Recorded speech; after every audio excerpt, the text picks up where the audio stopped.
এবং সেটি বারবার ভুল প্রমাণিত হচ্ছে।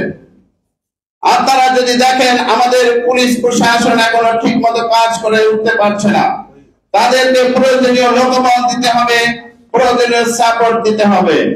মনে রাখতে হবে পুলিশরা যেমন ভুল করেছিল, মাঠ পর্যায়ের পুলিশ ভাইরা কিন্তু কোনো ভুল করে নাই, উপর থেকে তাদেরকে চাপিয়ে দেওয়া হয়েছিল।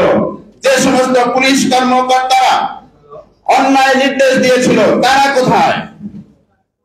ছাত্র জনতার আন্দোলনে পুলিশও কিন্তু কম ক্ষতিগ্রস্ত হয় নাই, সে দিকটিও আমাদের মাথায় রাখতে হবে। কারণ এই পুলিশের পরিবার আমাদেরই তো আত্মীয় স্বজন। তারা হয়তো ভুলে গিয়েছিল যে তারা আমাদের ভাই বন্ধু আত্মীয়, আমরা ভুলতে চাই না।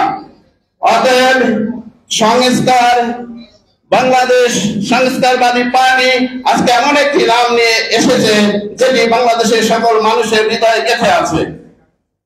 সরকার যদি সংস্কার ঠিক মতো এগিয়ে নিয়ে যায়, আমিও আশা করি বাংলাদেশ সংস্কারবাদী পার্টিও সরকারের সাথে থাকবে, যেমন আমরাও থাকবো।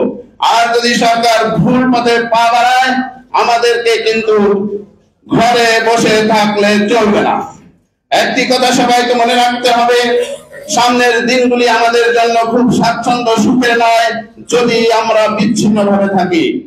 আমরা যদি অভিষ্ট লক্ষ্য অর্জন করতে চাই তাহলে আমাদেরকে ঐক্যবদ্ধ থাকতে হবে। ঐক্যবদ্ধতার ডাক দিয়ে নিজেকে সংস্কার করার আহ্বান জানিয়ে এবং বাংলাদেশ সংস্কারবাদী পার্টির সর্বোচ্চ সাফল্য কামনা করে এখানে শেষ করছি। সকলকে ধন্যবাদ। আসসালামু আলাইকুম ওয়া রাহমাতুল্লাহি ওয়া বারাকাতুহু।